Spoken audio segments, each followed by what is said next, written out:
Vamos a elevar una oración al cielo antes de iniciar este sermón.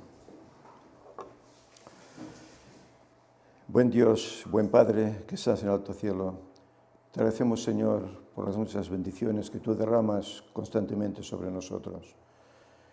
Gracias, Señor, por el conocimiento que nos diste de tu palabra. Y gracias, Señor, porque también nos llamaste a este ministerio.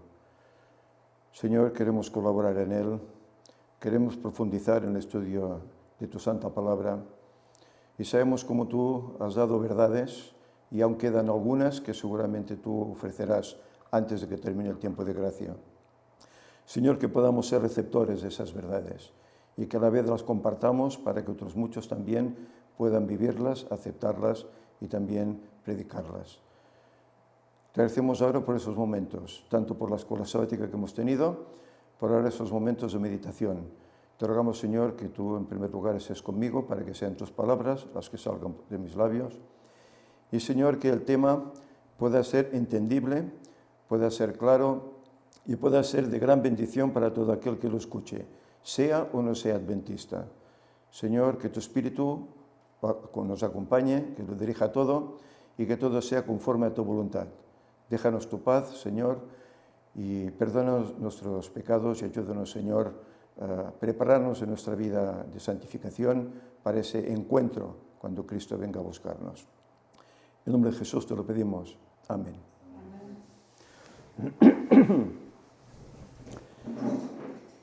Bien, buenos días a todos los poquitos presentes que estamos aquí en la sala. Aquí en España, bueno, como también en otros lugares del mundo, pues hay confinamiento. El confinamiento aquí no es total, solo se permite pues grupos en principio de 10, más no, más está prohibido por la ley. Y hay incluso lugares en España que hoy por hoy solo permiten grupos de 6. Es decir, que eso quiere decir que, bueno, por lo menos lo que se está anunciando en televisión y tal es que el COVID va avanzando, cada día hay más contagios y, bueno, y hay que prevenirse al respecto ante todo eso. Aquí en la sala pues no llegamos a 10, somos poquitos en el día de hoy. Y sabéis, a uno pues le resulta raro, porque normalmente la sala está llena, ¿verdad? Y hoy pues somos menos. Aunque estoy seguro que allá en el internet pues habrá no 10, sino que habrá muchísimos más conectados. Y a todos ellos pues les damos un fuerte abrazo, les deseamos un feliz sábado y una gran bendición del Señor. Bien, en esta mañana vamos a tener un sermón que, como veis aquí en su título, es acerca de la verdadera naturaleza de Cristo. Y diréis, bueno, ¿y por qué habláis de esto? Si tal vez esto ya está comprendido, ¿no? Bueno, pues yo os diré que si participáis en las redes sociales, Facebook, etcétera, allá donde entran adventistas, pues os daréis cuenta que se está hablando acerca de la naturaleza de Cristo, pero de una forma incorrecta, de una forma errada. Y esto lo están haciendo pastores, lo están haciendo ancianos de iglesia, lo están haciendo otros hermanos que no sé si son ancianos o son pastores, pero están hablando de una forma incorrecta acerca de la naturaleza de Cristo. Bien, yo me propuse, con la ayuda del Señor, de hablar de esas verdades. Por eso en el último sermón de hace un mes que tuve hablé sobre el Espíritu Santo, realmente lo que era el Espíritu Santo, y ya vimos que realmente era la tercera persona de la deidad, no solo un poder que para muchos es. Y hoy pues he escogido este tema porque veo que en las redes sociales pues está muy en boga este tema y está mal interpretado. Yo sé que hay hermanos a los cuales incluso agradezco porque les pedí permiso para poder utilizar ilustraciones que ellos habían colgado. Por ejemplo, el hermano Pedro Morales, él está tratando este tema en su verdadera perspectiva y él pues ha elaborado una serie de ilustraciones que yo le pedí permiso para tomarlas y me dijo, claro hermano, ¿cómo no? Ahí están, tómalas. Y también agradezco a Javi, nuestro hermano de aquí, porque él también me pasó unas citas que son importantes, que las dejaremos para el final, pero que son muy explícitas en cuanto a la forma de ver a Cristo de una manera o de otra. Por lo tanto, si os parece, vamos a presentar este tema He intentado hacerlo de forma que no sea muy extenso, para que de esta forma pues sea tal vez más atractivo de poder ver, a no ser que tenga demasiado tiempo, demasiados minutos. Van a haber unas pocas diapositivas en las cuales pues, veremos realmente cuál era la naturaleza de Cristo. Y para saberlo, pues comenzaremos por el principio de la Biblia. Comenzaremos por ahí. Hoy en la escuela sabática hablábamos, ¿verdad?, que Cristo está en toda la Biblia. Y no en la Biblia, sino antes de que se escribiera la Biblia. Ya estaba Cristo ahí, ¿no? Pues bien, vamos a comenzar por las primeras palabras de la Biblia. Génesis 1:1. Pero hoy no vamos a hablar de su significado en hebreo, sino que hablaremos del significado en español y qué es lo que nos dice. Y Génesis 1:1 dice: en el principio creó Dios los cielos y la tierra. Así de simple, nos da una información que si el hombre moderno fuera sincero, si el hombre moderno pensase un poco, se dejase llevar, vería que tenemos un origen que está en Dios y no en la teoría esta de la evolución que desde Darwin se ha esparcido por todo el mundo y que se enseña por todas partes, ¿verdad? Nuestro origen es Dios. En el principio creó Dios los cielos y la tierra. Otro pasaje, mismo capítulo, versículos 26 y 27. Entonces dijo Dios: hagamos al hombre a nuestra imagen, conforme a nuestra semejanza, y señoree en los peces del mar, en las aves de los cielos, en las bestias, en toda la tierra, y en todo animal que se arrastra sobre la tierra. Y creó Dios al hombre a su imagen. A imagen de Dios lo creó, varón y hembra los creó. Aquí encontramos dos cosas. En primer lugar, nos habla de un Dios plural, que dice hagamos al hombre a nuestra semejanza.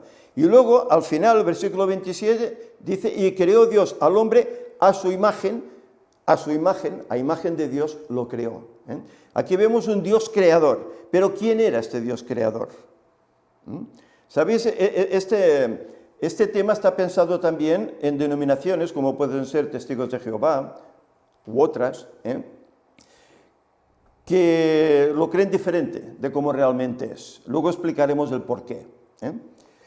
Ahora bien, si nos vamos del Antiguo Testamento, nos vamos al Nuevo Testamento, Juan 1, del 1 al 3, nos dice: en el principio era el Verbo, y el Verbo era Dios, y el Verbo era con Dios, y el Verbo era Dios. Este era en el principio con Dios.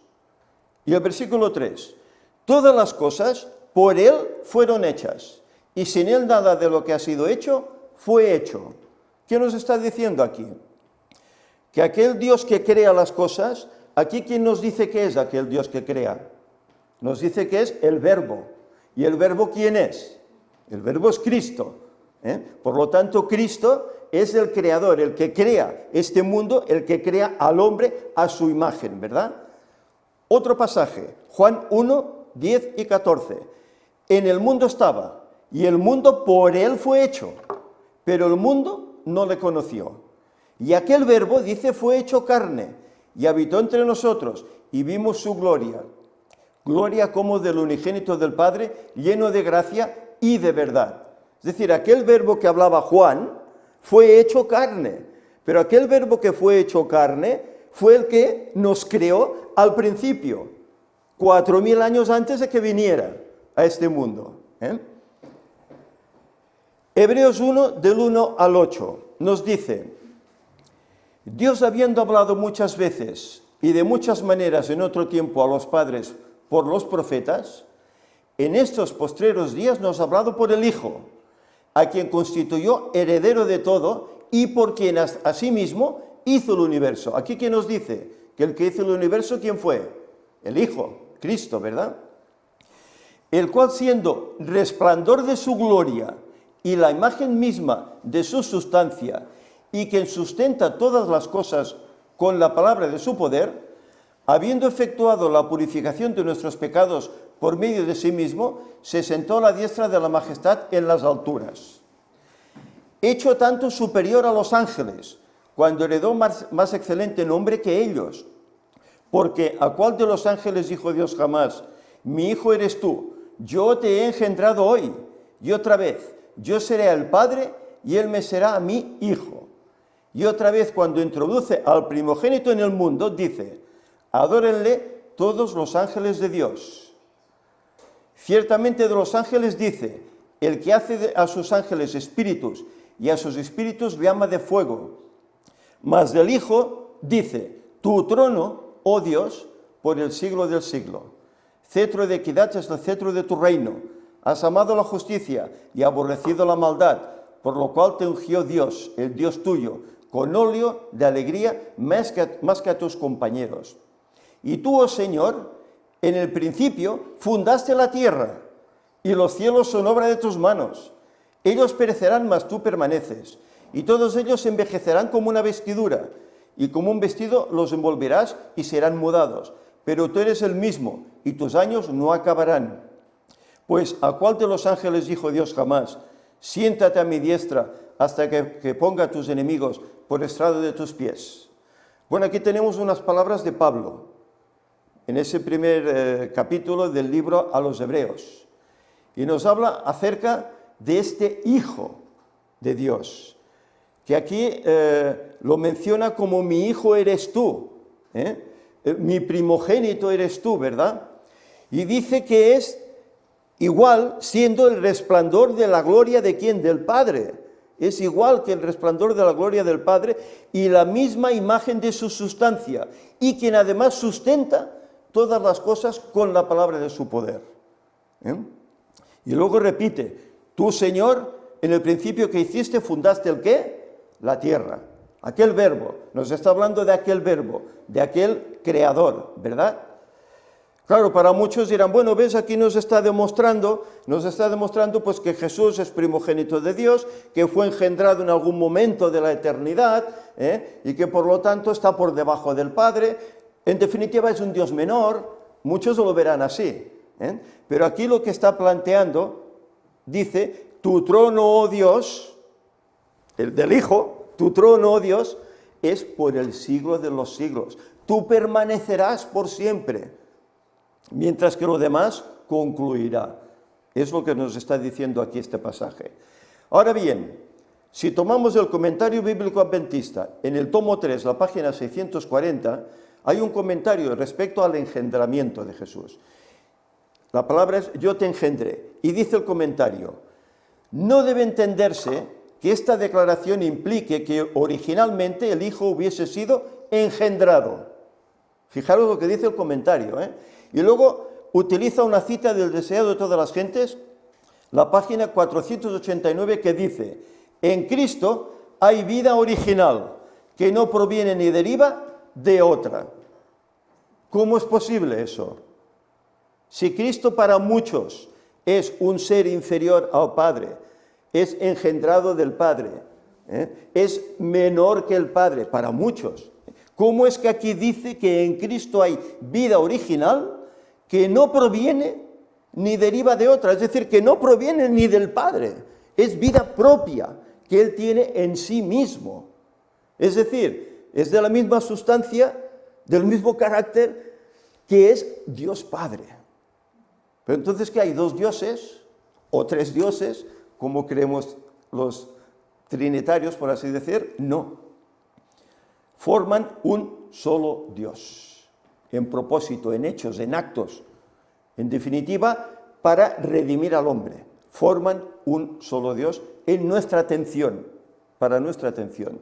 Dice más el pasaje, dice: la Biblia se interpreta a sí misma, y es lógico.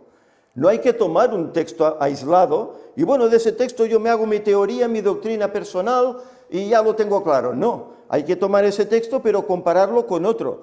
No dice, creo que es Isaías, ¿verdad? Que dice un poquito aquí, ¿verdad? Un poquito allá, renglón tras renglón, línea tras línea. Esto es lo que tenemos que hacer para entender las verdades bíblicas. Debe permitirse que los escritores inspirados, los 40 escritores inspirados, hagan las aplicaciones precisas de las profecías del Antiguo Testamento. Cualquier otra aplicación no es más que opinión humana y como tal carece de un así dice Jehová.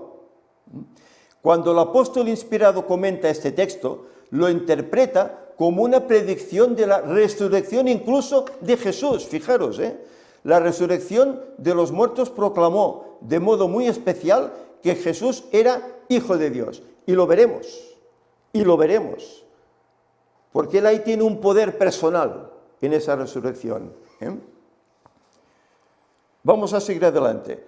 Juan 10, 17 dice, por eso me ama el Padre, porque yo pongo mi vida, ¿para qué? Para volverla a tomar. Jesús no vino aquí, sabía que venía. Él venía porque sabía que tenía que dar su vida en rescate por la humanidad caída. Sabía que venía eso. Pero dice que Él pone su vida voluntariamente. Todo aquello que pasó no fue un accidente. Pasó porque estaba previsto en los planes del cielo. Desde ya, la eternidad estaba previsto así. Y los profetas lo anunciaron, cómo iba a pasar, cómo lo iban a azotar, cómo le iban a poner esa espina, esas coronas de espinas en la cabeza, cómo lo iban a traspasar en aquella cruz. Todo eso estaba profetizado. Cristo se limitó a cumplir lo que Él ya había anunciado de antemano. Pero dice que Él pone su vida, ¿para qué? Para volverla a tomar.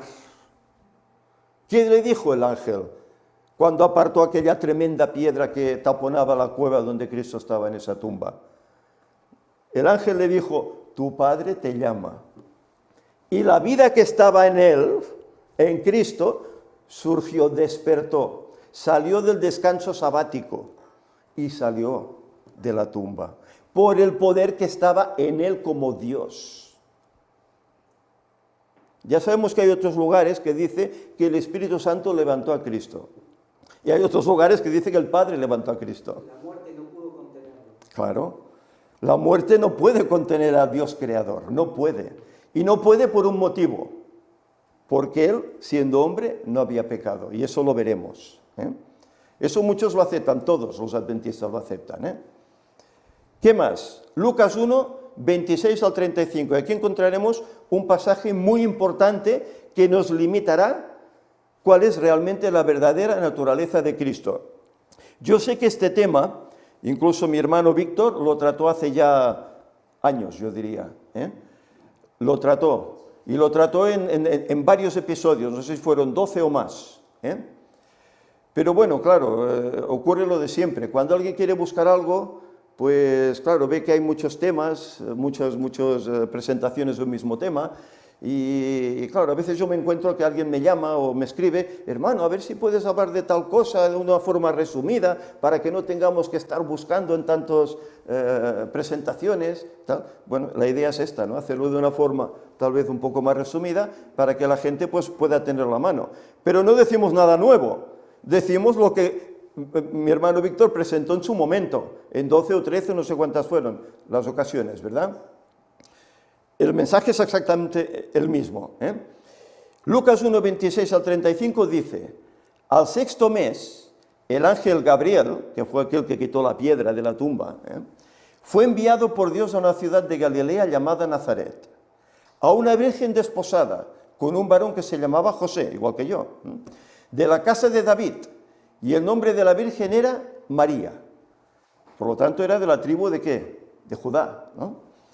Y entrando el ángel en donde ella estaba, dijo, salve muy favorecida, el Señor es contigo, bendita tú entre las mujeres. Mas ella, cuando le vio, se turbó por sus palabras y pensaba, ¿qué salutación sería esta?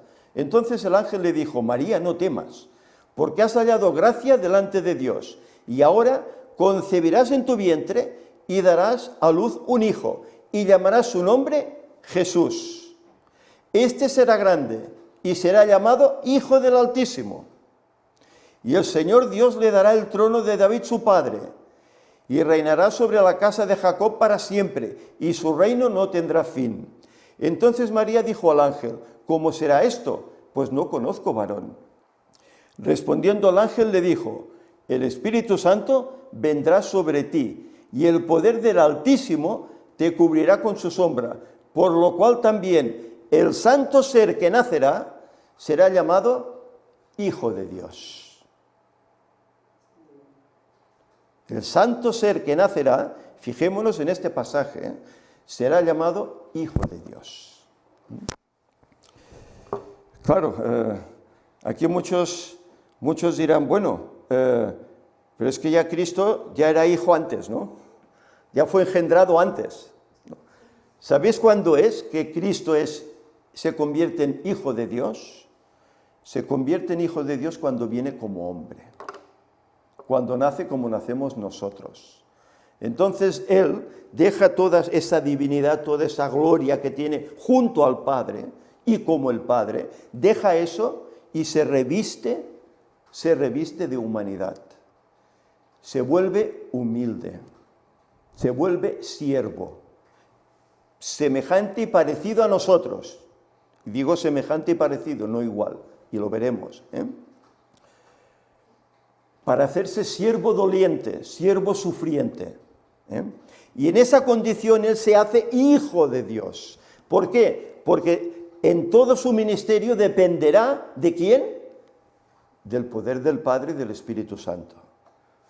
Por eso Él se convierte en Hijo de Dios. Y en ese momento es engendrado como hombre. En ese momento. Que para muchos es, bueno, en la eternidad. No. Es mal entendido. Otro pasaje, Isaías 9:6. Porque un niño nos es nacido, hijo nos es dado, y el principado sobre su hombro, y se llamará su nombre admirable, consejero, Dios fuerte, Padre eterno, príncipe de paz. Isaías 9:6. ¿De quién está hablando aquí? ¿De Dios el Padre? Está hablando de Cristo, cuando vendrá como niño. ¿Y qué dice? Aparte de esos diferentes atributos, se le llama Padre eterno. Caray, pero no es el Hijo. ¿No es el Hijo? ¿Cómo es que tiene ese título de Padre eterno? Porque es uno igual que el Padre. No nos cabe, somos humanos y hay cosas pues que cuesta tal vez que nos entre en la mente. Y con nuestra mente limitada pues tenemos ese problema. Pero hay que creerlo por fe. Por fe. Él es Padre eterno, igual que es Dios Padre. Igual. Y esos títulos se le dan a Dios Padre y también se le dan al Espíritu Santo. Deseado de todas las gentes. Veremos ahora que nos habla Ellen White respecto a todo esto. Dice, la historia de Belén es un tema inagotable. En ella se oculta la profundidad de las riquezas de la sabiduría y de la ciencia de Dios. Nos asombra el sacrificio realizado por el Salvador al trocar el trono del cielo por el pesebre. Hace un cambio radical ahí, Deja el trono, aquel trono que hemos visto en visiones de Ezequiel, etc. Deja ese trono y viene a un pesebre, a una cuadra. Para nosotros sería una cuadra, donde hay animales, hay paja. Viene ahí. Y la compañía de los ángeles que le adoraban por la de las bestias y del establo. La presunción y el orgullo humanos quedan reprendidos en su presencia. Sin embargo, aquello no fue sino el comienzo de su maravillosa condescendencia. Condescendió hasta ese nivel, siendo Dios. Habría sido una humillación casi infinita para el Hijo de Dios revestirse de la naturaleza humana, aun cuando Adán poseía la inocencia del Edén. Pero Jesús aceptó la humanidad cuando la especie se hallaba debilitada por 4000 años de pecado. Es decir, Cristo no vino con 4 metros de altura, con una potencia como tenía Adán. No vino así. Él dice que vino bajo la perspectiva de los 4000 años de pecado que habían debilitado al hombre. Su generación eran de 1,60 m. Eran bajitos, tal vez incluso más que ahora. Él dice que sobrepasaba un poco a los del pueblo. Era un poco más alto, pero no tenía 4 metros. Cristo no vino como aquel Adán portentoso, majestuoso. Él vino como somos los hombres caídos de hoy. Vino así. Como cualquier hijo de Adán, aceptó los efectos de la gran ley de la herencia. Y la historia de sus antepasados terrenales demuestra cuáles eran aquellos efectos. Bueno, solo hay que leer la Biblia, ¿verdad? Desde el Génesis en adelante. Mas él vino con una herencia tal para compartir nuestras penas y tentaciones y darnos el ejemplo de una vida sin pecado. Una vida sin pecado. Él no pecó, y en eso todo el pueblo adventista está de acuerdo. Él no pecó, pero no están de acuerdo en otro hecho. En que él realmente era un ser santo diferente a nosotros. Vamos a ir viendo. Hasta aquí hemos visto cómo Jesús es el Creador, es Hijo de Dios, no por ser engendrado en los días de la eternidad, sino por su nacimiento, por obra del Espíritu Santo y por su resurrección, que Él tiene el poder para darse vida otra vez. Es Dios con las mismas características que el Padre, en carácter, en sustancia y en propósito. Y siendo Dios, se entregó a sí mismo por su propia voluntad, para venir a hacerse hombre, para redimir al hombre caído. ¿Y en qué condición vino? ¿Vino como Dios? ¿Vino como hombre? ¿O vino como Dios hombre?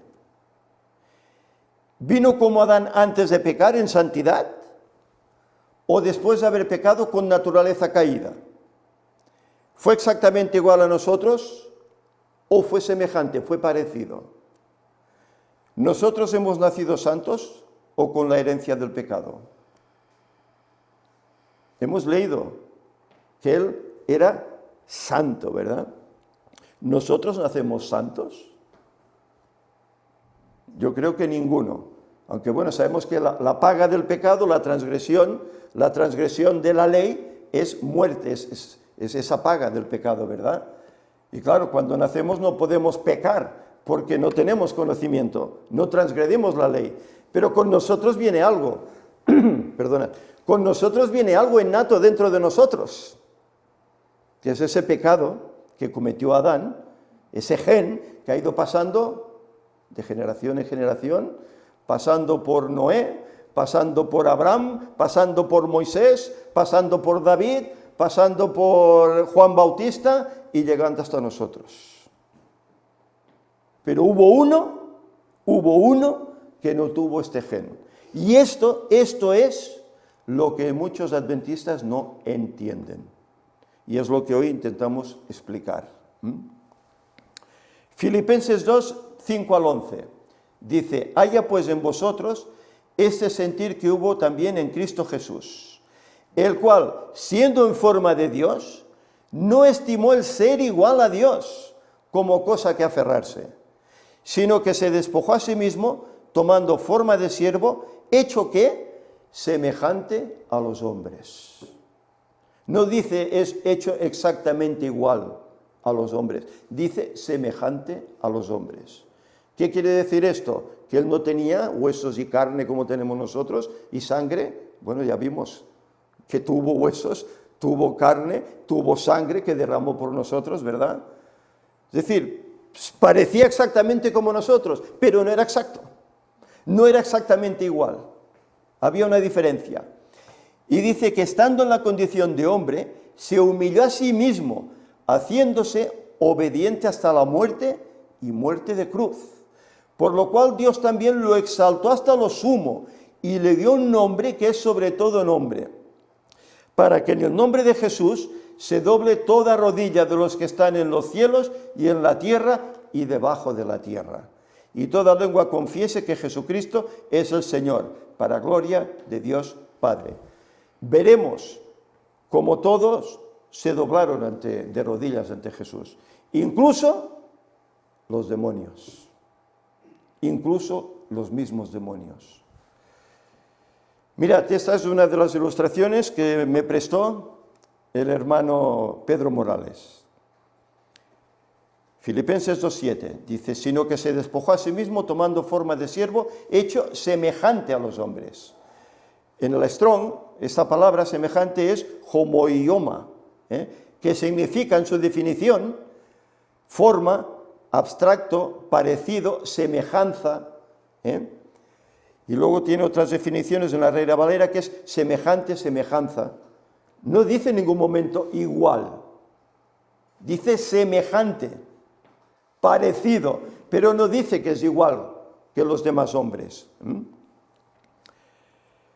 Él dice, esta también es una ilustración de él, dice, la historia se vuelve a repetir. Pese a las citas inspiradas que se presentan, muchos adventistas insisten que Cristo nació en pecado y con tendencia al mal. Muchos adventistas, y son adventistas. En teoría tienen nuestra misma fe, que también somos adventistas. Pero me gustaría saber quién es más adventista. ¿Quién es el adventista auténtico? ¿Si aquellos o nosotros? Ellen White escribe en manuscritos inéditos, debe ser, porque aquí pone inéxitos, debe ser inéditos, tomo 5, página 272. Dice, cuando Cristo estuvo en esta tierra, la gente se apiñaba para escucharlo.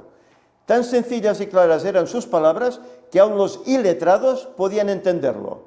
Y sus oyentes escuchaban embelesados, lo cual enfurecía a los escribas y a los fariseos. Se llenaron de celos a causa de que el pueblo escuchara con tanta atención las palabras de este nuevo maestro. Claro, les estaba quitando su lugar, ¿eh? Resolvieron quebrar su influencia sobre las multitudes.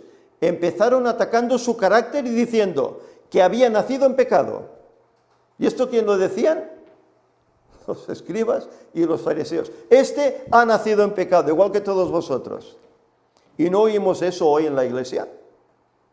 No, es que Cristo nació en pecado, igual que todos. Están hablando como hablaban los escribas y fariseos. ¿No se dan cuenta de esto? Son el pueblo de Dios y están acusando a Cristo de haber nacido en pecado, como lo acusaban los escribas y los fariseos. ¿No piensan eso? Y dice que expulsaba demonios por el príncipe de los demonios. Así cumplieron las palabras, sin causa me odian. Juan 15, 25. Y él termina esta cita con palabras del hermano, dice, mucho cuidado con rechazar los testimonios del testigo fiel y verdadero, porque el zarandeo va a atentar o va a aventar a muchos. Y es verdad. Cuando uno no cree estas cosas, es decir, cuando uno no cree en la divinidad de tres, cuando uno no cree en el poder real del Espíritu Santo, ¿quién es? Dios. Cuando uno no cree que Cristo vino sin pecado, cuidado. Todos esos errores llevarán a cometer muchos más errores. Y sabéis, todos los que creen de esta forma, ¿sabéis que también no creen? Pues en la realidad de los 6000 años, en que realmente Cristo vendrá en el 2031, no creen en estas cosas. No creen en esa herida y lo que esa herida realmente ha hecho por nosotros. No creen. Estoy ronco, ¿verdad? Me noto, perdonad.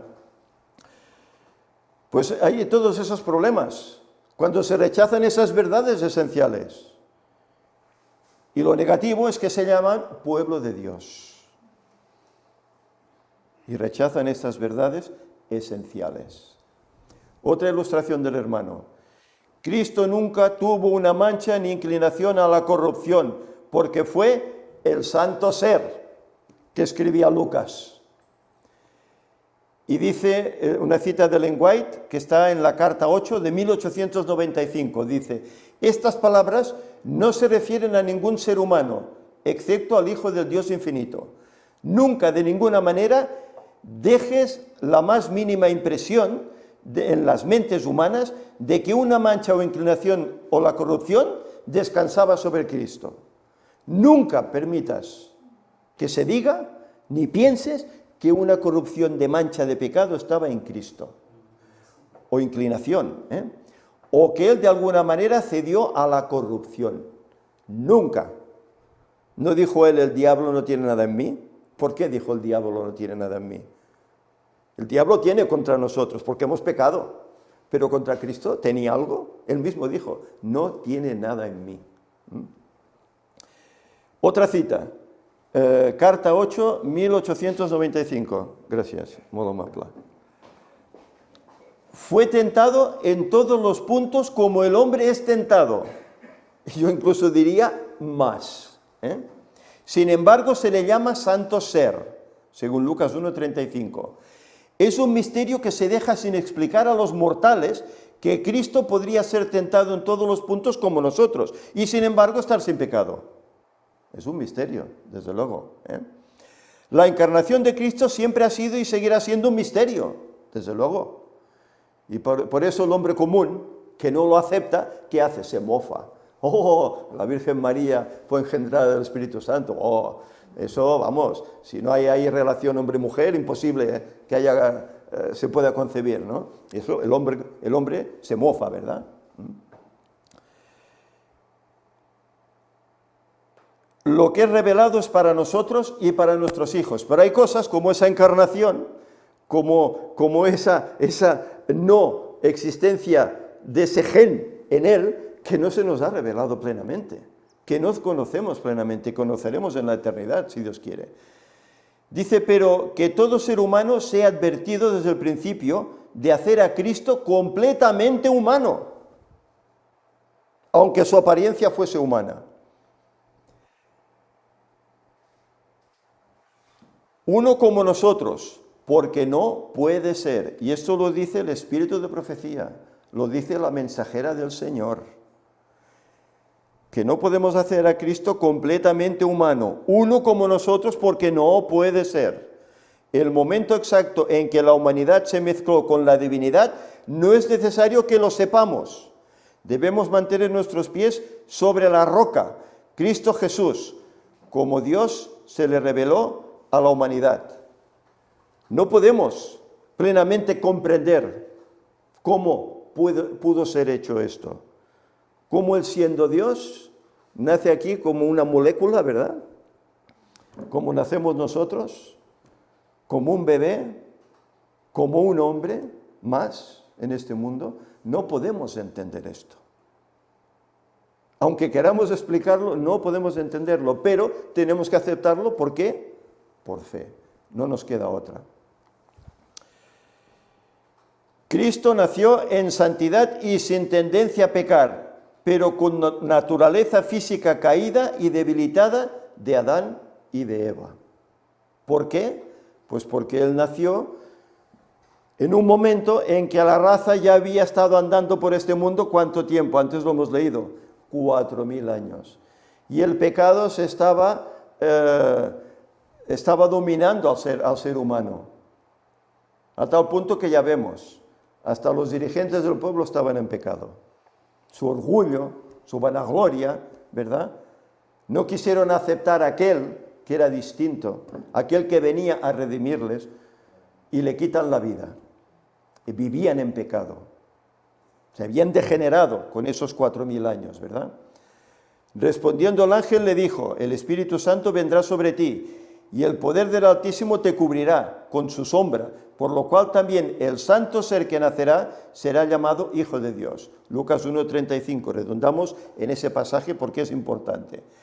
Y en los textos originales hay estas palabras, hay Yop, que significa santo, ¿verdad? Y la definición es sagrado, físicamente puro, moralmente sin culpa, religioso, ceremonia consagrado. Otra definición de Reina Valera, santísimo, santo. Esa es la definición que se da sobre Cristo. Y el Espíritu, exacto. Esa es la definición que se da. Nosotros no se nos da esta definición, porque no somos santos. No somos sin pecado. Solo hubo uno que lo fue. Otro aspecto. Jesús en su naturaleza humana mortal permitió adoración, porque era santo como Adán antes de su caída. Y aquí tenemos diferentes aspectos. Claro, muchos dicen, bueno, es que a Cristo tampoco se le puede adorar, porque es un Dios menor, ¿no? Y no se le puede adorar como a Dios Padre. Los reyes del Oriente, ¿qué hicieron los reyes del Oriente cuando llegaron allí al pesebre? Dice, al entrar en la casa vieron al niño con su madre María, y postrándose, ¿qué hicieron? Lo adoraron, y abriendo sus tesoros le ofrecieron presentes, oro, incienso y mirra. ¿Eran hebreos esta gente? ¿Eran del pueblo de Dios? No. Venían de Oriente. No sé si serían chinos, no sé. Venían de Oriente. Y ellos habían visto en las estrellas esa estrella de Jacob que iba a salir, profetizada por Balaam, ¿verdad? Y la siguen y llegan al pesebre. Y cuando ven al niño, dice que postrándose, le adoraron. Sabían quién era ese niño. No era un niño cualquiera. Era un niño especial. Un niño santo. Por eso le adoraron, porque sabían que ese niño era Dios hecho hombre. Jesús calmó la tempestad en aquella tormenta, ¿verdad?, en el lago. Dice, entonces los que estaban en la barca vinieron y le adoraron, diciendo, verdaderamente eres hijo de Dios. Le adoraron, no se cortaron. Estos sí que eran hebreos. Y estos sabían que solo se puede adorar ¿a quién? A Dios. Y van y adoran a Cristo. ¿Por qué? Porque entienden que es Dios. El ciego Bartimeo, aquel ciego que él sanó, que fue interrogado tantas veces, oyó Jesús que le habían expulsado y hallándole le dijo, ¿crees tú en el Hijo de Dios? Y él dijo, creo, Señor. Y lo adoró. Y lo adoró, porque entendió que aquel milagro lo había hecho ¿quién? Dios en persona. Jairo, otro, que viene a pedirle que tiene un hijo enfermo, ¿verdad? Que se está muriendo, ¿verdad? Entonces vino un varón llamado Jairo, que era principal de la sinagoga, y postrándose a los pies de Jesús, en adoración, le rogaba que entrase en su casa, postrándose en los pies. Él sabía quién era Jesús, y no pertenecía a todos esos fariseos y escribas, ¿verdad? Jesús era Dios, y fijémonos en esta. Hasta los demonios reconocieron la santidad de Jesús, cuando aún estaba revestido de nuestra humanidad. Y le dicen los demonios, déjanos, ¿qué tienes con nosotros, Jesús Nazareno? ¿Has venido a destruirnos? Yo conozco quién eres, el Santo de Dios. Los mismos demonios identifican a Dios mismo en la persona de Cristo. Eres el Santo de Dios. Y estamos en lo mismo. Significa sagrado, físicamente puro, moralmente sin culpa, santísimo, santo. ¿Eso qué significa esa palabra? Y ahora vamos a utilizar aquí unas páginas breves, son 4 o 5 diapositivas, sobre un tomo del comentario adventista. Pero son palabras de Ellen White sobre Juan 1:1, concernientes a la naturaleza de Cristo. Y ella nos dice lo siguiente, esto está en el tomo 5, las páginas 1102 y 1103, lo podéis comprobar, si tenéis el comentario bíblico adventista. Dice ella, y utiliza, fijaros, Lucas 1, 31 al 35, 1 Corintios 15, 22, 45, Hebreos 4, 15, etc. Y el mismo capítulo de Juan 14, 30. Dice, sed cuidadosos, sumamente cuidadosos, en la forma en que os ocupáis de la naturaleza de Cristo. No lo presentéis ante la gente como un hombre con tendencia al pecado. Él es el segundo Adán, fijaros, no lo presentéis ante la gente como un hombre con tendencias al pecado. Y lo escribe Ellen White a su pueblo adventista. Y muchos adventistas dicen, no, es que él tenía tendencia. ¿No lees Ellen White? Bueno, él es el segundo Adán. El primer Adán fue creado como un ser puro y sin pecado, sin una mancha de pecado sobre él. Era la imagen de Dios. Podía caer y cayó por la transgresión. Por causa del pecado, su posteridad nació con tendencias inherentes a la desobediencia. Todos hemos nacido así. Antes en la escuela sabática hablábamos, ¿verdad? Hay gente que ha conocido al Señor y tenían una vida correcta, ¿no? Pero en ellos que había pecado. Había ese gen del pecado. Otros eran muy depravados y conociendo a Cristo han cambiado su vida, ¿verdad? Pero seas de una forma o de otra, todos nacemos ¿en qué? En pecado. Nacemos aquí en este mundo, nacemos en un mundo pecaminoso, nacemos con el pecado, del cual transgredieron Adán y Eva. Pero Jesucristo, dice, era el unigénito Hijo de Dios.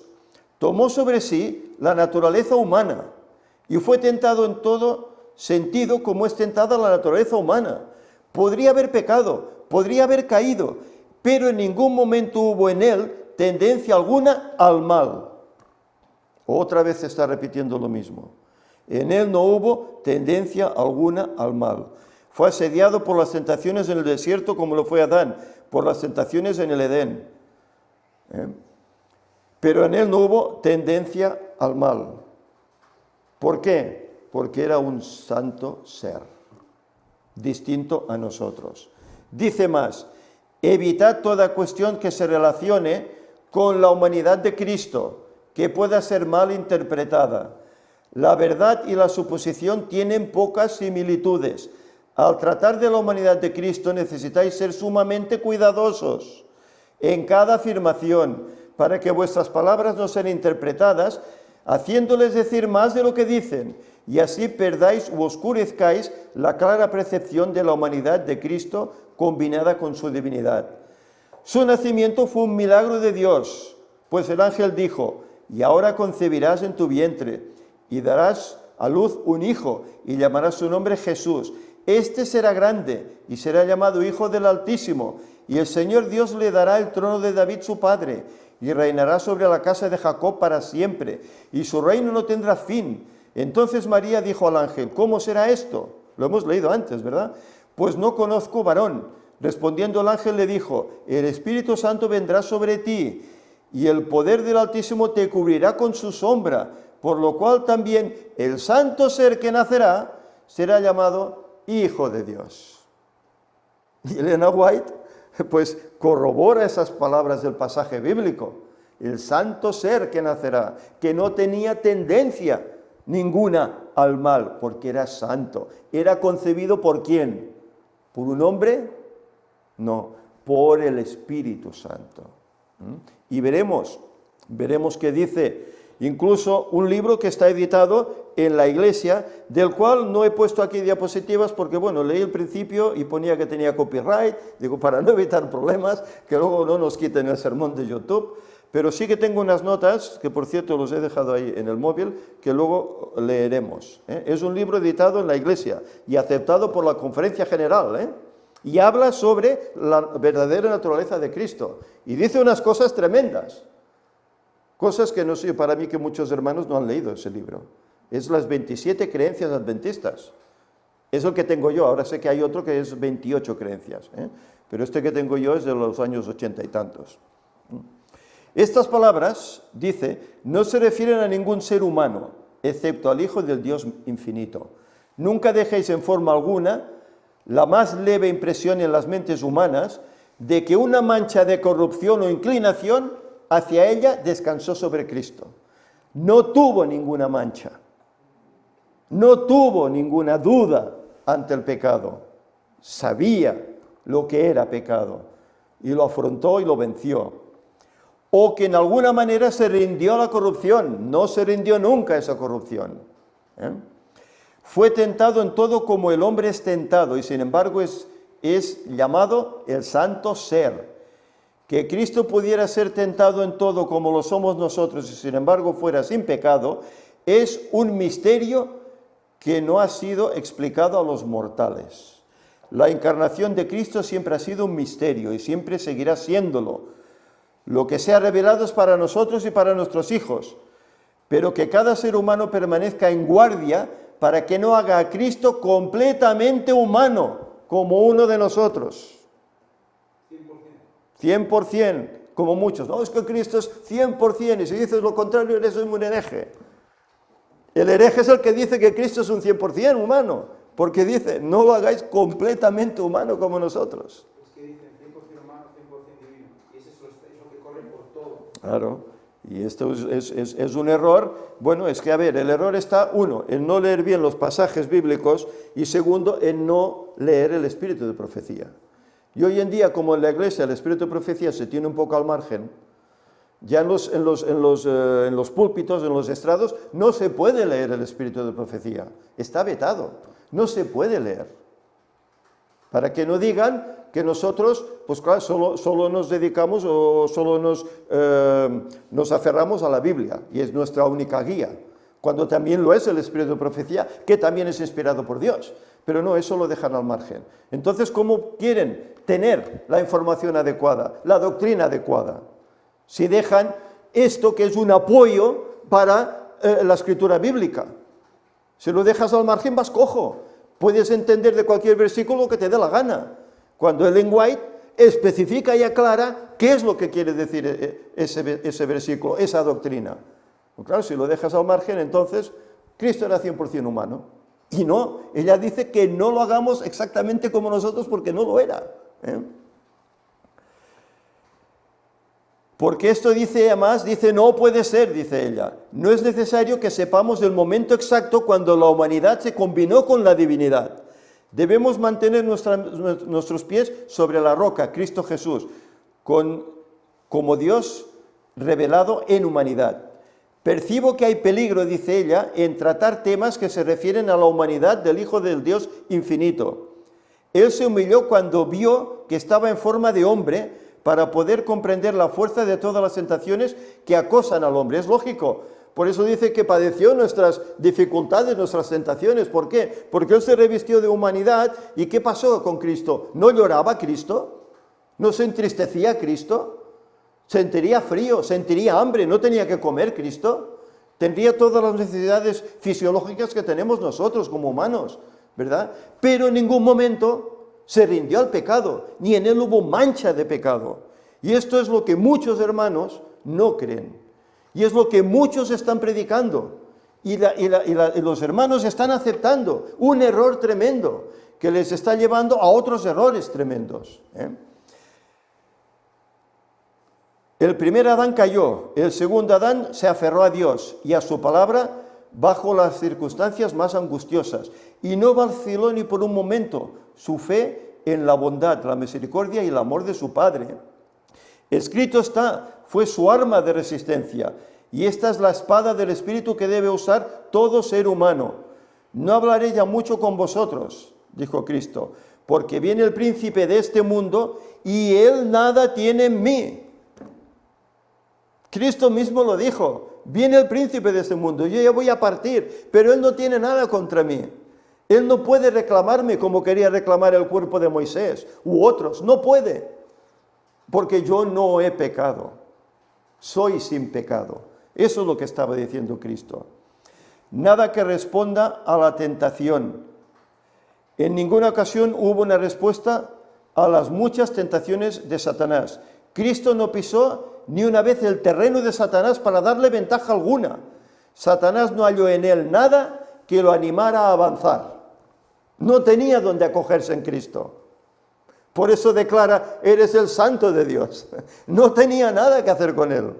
No podía vencerlo. Y Satanás lo supo. Satanás supo que cuando Cristo dio su vida en aquella cruz, sus días estaban contados. Su sentencia estaba hecha. Porque no podía contra aquel que es el Creador, el Dios Creador, el Santo. No podía con él. Libro 27, Creencias Adventistas, en el capítulo 4, que se titula Dios el Hijo. Yo os animo a todos los adventistas que escuchéis este sermón, que toméis este libro, que seguramente todos lo tenéis. Este otra vez, el de las 28 creencias, que ese sí que yo no lo tengo. Sé que se añadió otra creencia, no sé si sobre la eternidad, no sé sobre qué iba, pero se añadió otra creencia. Dios el Hijo, capítulo 4 de este libro. Si me permitís,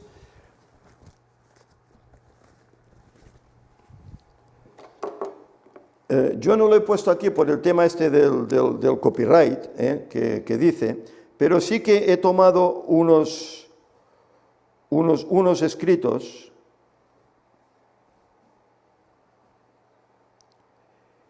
En primer lugar, el libro dice que es aprobado por la Asociación Ministerial de la Asociación General de los Adventistas del Séptimo Día. Es aprobado todo su contenido. incluyendo el capítulo 4, que nos habla de Dios el Hijo. Y dice, en un apartado, dice, Cristo adoptó la semejanza de carne de pecado. En semejanza de carne de pecado de naturaleza humana pecaminosa. Esto de ninguna manera indica que Jesucristo fuese pecador o hubiese participado en actos o pensamientos pecaminosos. Si bien fue hecho en forma o semejanza de carne de pecado, el Salvador jamás pecó y su pureza perfecta está más allá de toda duda. Esto lo dice el libro de las 27 creencias. Ya digo, yo el que tengo es de los años 80, de tiempos pasados cuando tal vez todo funcionaba mejor. Otro, ¿cómo sufrió Cristo bajo la tentación? A pesar de tener la semejanza de carne de pecado, sus facultades espirituales estaban libres de cualquier efecto o consecuencia del pecado. Por lo tanto, su naturaleza santa era extremadamente sensible. Cualquier contacto con el mal le causaba dolor. Así pues, y debido a que el Salvador sufrió en proporción a la perfección de su santidad, las tentaciones le producían mayores sufrimientos que a cualquier otro ser humano. ¿Os habéis fijado lo que he leído ahora? Él, viendo el mal, se dolía. ¿Por qué? Porque era santo, era puro, y le dolía ver el mal, le dolía ver el pecado. ¿Por qué atendía a tantas personas? Que los curaba, ciegos, cojos, muertos que resucitaba. ¿Por qué? Porque se dolía del mal. ¿Por qué lloró sobre Jerusalén cuando iba a entrar en ella? Porque vio toda la devastación que iba a venir 40 años después sobre la ciudad. Y lloró por aquel su pueblo, que le negaron, que le rechazaron. Lloró, viendo cómo allí morirían padres, madres, niños. Morirían todos. Lloró por el dolor humano, porque era un ser sin pecado. La santidad de la naturaleza humana de Jesucristo. Es evidente que la naturaleza divina de Jesús era santa, pero ¿qué podemos decir de su naturaleza humana? Dice, la Biblia describe a la humanidad de Jesús llamándola santa. Su nacimiento fue sobrenatural, fue concebido del Espíritu Santo. Cuando aún no había nacido, fue descrito como el santo ser. Y utiliza Lucas 1:35. Tomó la naturaleza del hombre en su estado caído, llevando las consecuencias del pecado, no su pecaminosidad. Era uno con la raza humana, excepto en el pecado. Insisto, libro de las 27 creencias adventistas, aceptado por la Conferencia General.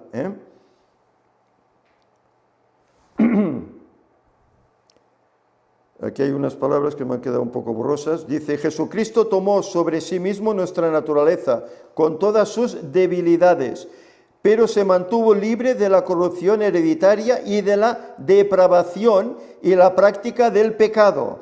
Se mantuvo libre, y veremos el por qué se mantuvo libre, porque aquí también lo dice, lo veremos. Ante sus oponentes proclamó, ¿quién de vosotros me redarguye de pecado?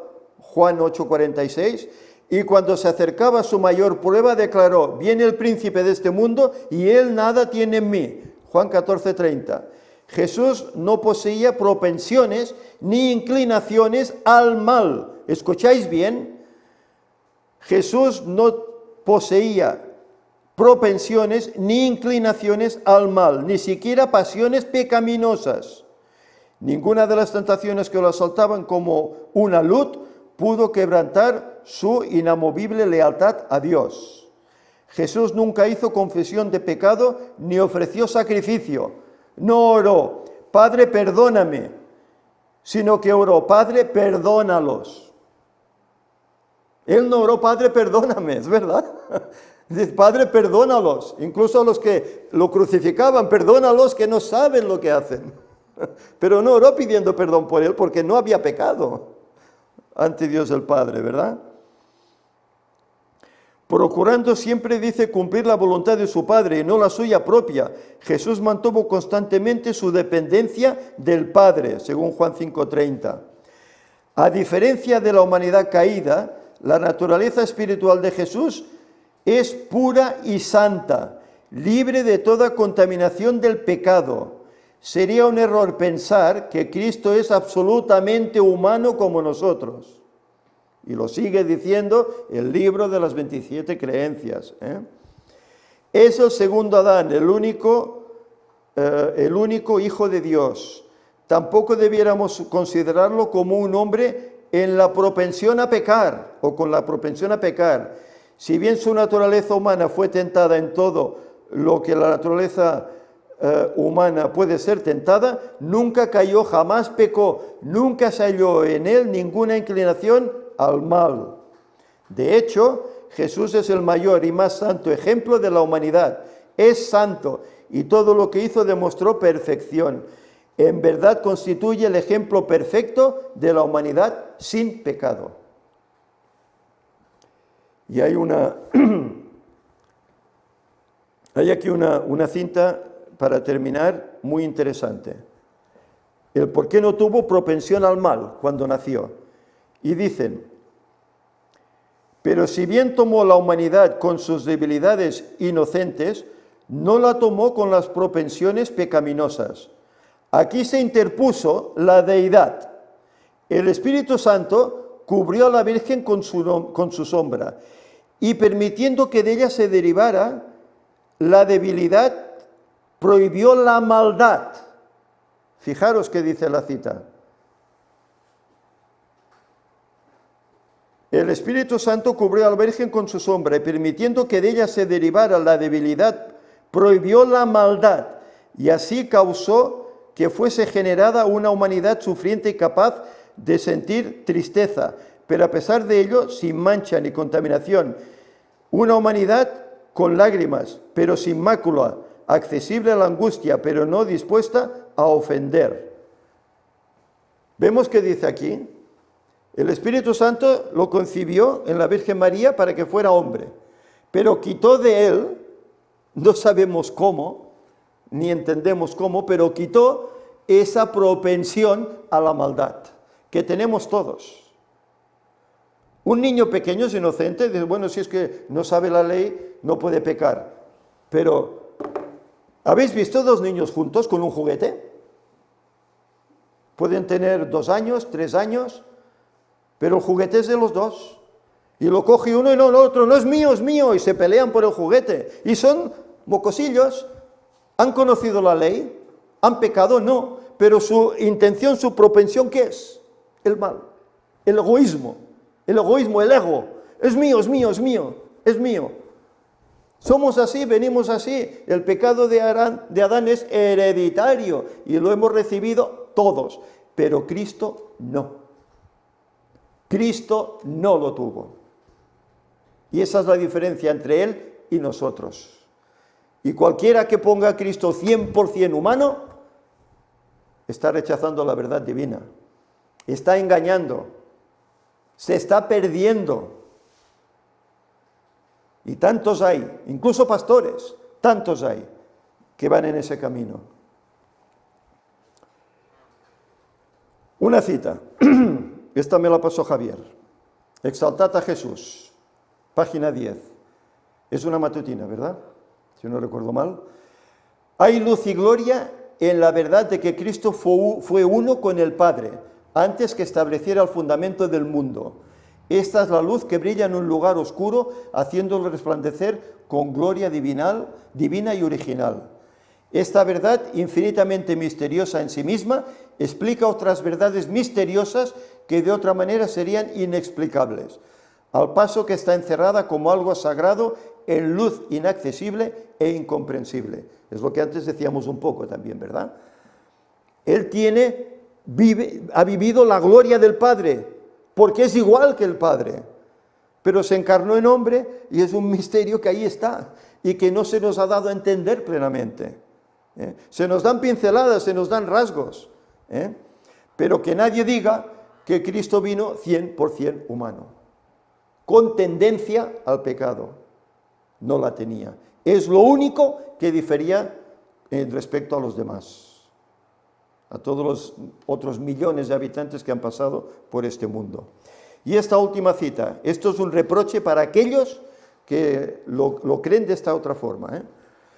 Y la aserción, también me la pasó Javi, y la aserción de estar sin pecado constituye de por sí una prueba de que el que tal asevera dista mucho de ser santo.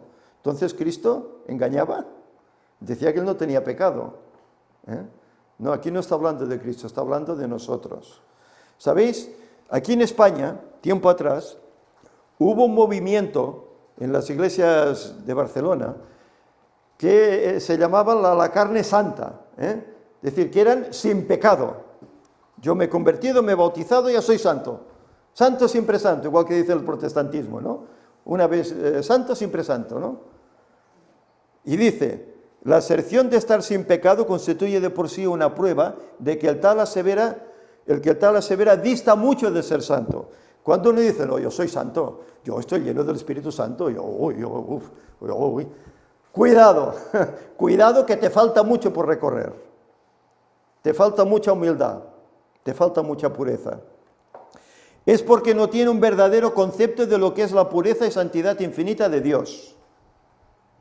No tiene un verdadero concepto de lo que era Cristo, en definitiva, ni de lo que deben ser los que han de armonizar con su carácter.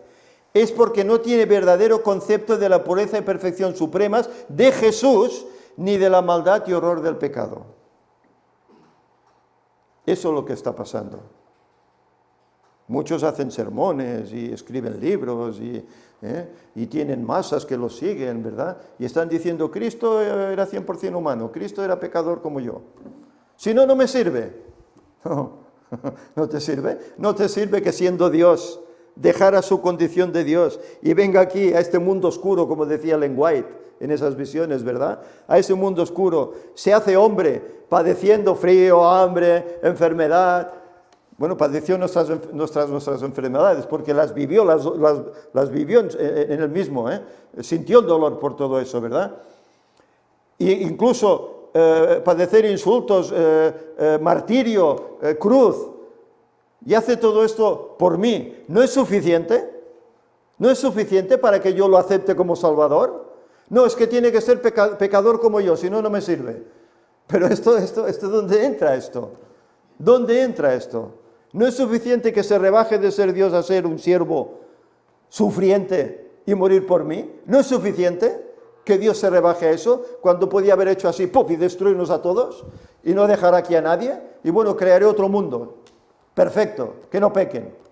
Podía haber hecho eso, pero en cambio, ¿qué hace? Viene a buscarnos. Viene a rebajarse, a humillarse. ¿No es suficiente? Ah, no, tiene que ser pecador como yo. ¿En qué cabeza cabe esto? Que de verdad que a veces tenemos cerebro y no sé para qué. Yo soy poco inteligente, de verdad, pero estas cosas las entiendo. Estas cosas las entiendo. Dice, por lo que el hombre puede creerse santo, es porque no tiene verdadero concepto de la pureza y perfección supremas de Jesús, ni de la maldad y horror del pecado, por lo que el hombre puede creerse santo. Cuanto más lejos esté de Cristo y más hierre acerca del carácter y los pedidos de Dios, más justo se cree. Es verdad, y tantos hay. Ah, vosotros creéis en la Trinidad, uy, estáis perdidos, estáis perdidos. O vosotros creéis que Cristo no tenía tendencia al... Uy, estáis perdidos. ¿Cuántas cosas no hay así, verdad? Y ellos son los mejores, los más bonitos, los santos, los salvos. Nosotros estamos irremisiblemente perdidos. ¡Cuánta confusión! ¡Cuánta confusión! Por eso hay que orar por esos hermanos. Hay que orar y hay que presentarles estas verdades para que cambien, se den cuenta que a pesar de que, bueno, yo no soy ni teólogo, ni pastor, ni nada de eso, pero he conocido estas verdades con todo el tiempo que llevo en la iglesia, porque antes se enseñaba así, hermanos, antes se enseñaba así. Es ahora que se han cambiado las doctrinas, pero antes, en la iglesia, yo estoy en ella desde el año 72, se enseñaba así, por lo menos en nuestra iglesita de Gerona, que éramos 6 o 7, éramos poquitos, pero teníamos una familia que ya venían de Barcelona, venían de la Reforma, estaban fuertes en la fe y nos enseñaron estas cosas. Veníamos así, cosa que en otras iglesias de España ya practicaban lo que ahora se cree, lo veían distinto. Y aquí nosotros nos llamaban los fanáticos, los estrictos, porque estás ahí en el rincón y no habéis conocido el país ni la iglesia de España, ¿eh? Pero nosotros creíamos así. Y ahora, a nivel popular, en todas las iglesias se cree diferente. Salvo alguno tal vez, pero la mayoría cree diferente. Por eso, ¿no nos dice el Señor que somos reparadores de portillos? ¿De verdades? Pues ahí están. Ahí están. Y quiera el Señor que esto pueda ser de gran bendición para aquel que lo vea. Que por lo menos tenga la dignidad de verlo, de cotejarlo, de ver si realmente es así. Y que lo pongan en oración, como tantas otras cosas que enseñamos y que decimos aquí. Ponerlo en oración y el Señor lo mostrará.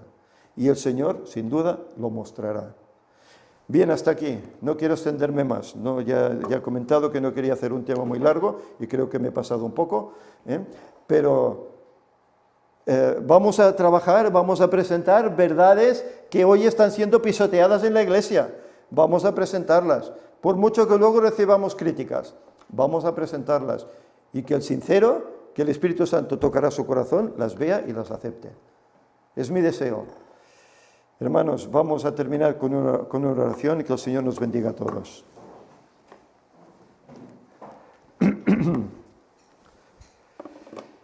Señor y Padre, te agradecemos porque sin duda alguna tú has dejado las cosas muy claras en tu palabra y también en el espíritu de profecía. Pero hoy por hoy el diablo se encarga de que todo esto sea distorsionado. Ellen White escribió que todo lo que se pueda mover, las verdades que se puedan mover, serían removidas.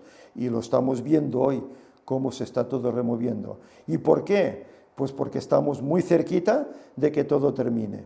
El 2031 es real y tú vendrás. Y hoy el diablo, sabiendo ya que tiene tan poquito tiempo, apenas 10, 11 años, está haciendo lo posible para estropear las verdades, para engañar a tu pueblo, a los propios escogidos. Señor, te ruego que nos ayudes para que sigamos en este camino, que sigamos estudiando, practicando estas verdades y comunicándolas, para que otros muchos que tienen estas ideas equivocadas, Señor, se den cuenta de su error y cambien. Ya sabemos que muchos no lo harán, que muchos R seguirán con sus 13, pero Señor, que por lo menos aquellos sinceros, por medio de tu Santo Espíritu, pueda tocarles el corazón y puedan cambiar y puedan ser verdaderamente de tu pueblo. Señor, ayuda a este ministerio para que siga adelante con la obra, a pesar de las dificultades que pueden venir. Sabiendo, Señor, que este es tu ministerio, no nuestro. Es tu obra, no la nuestra. Y que tú lo has levantado para dar un fuerte pregón a este mundo, para que muchos acepten sinceramente. Señor, que tu paz quede con nosotros. Anímanos, ayúdanos a seguir adelante. Señor, ayúdanos a tener un buen resto de sábado. Y Señor, ayúdanos a prepararnos para la ceremonia espléndida que tendremos luego a la tarde, una más. Que todo sea para gloria tuya y para bendición. En nombre de Jesús te lo pedimos. Amén.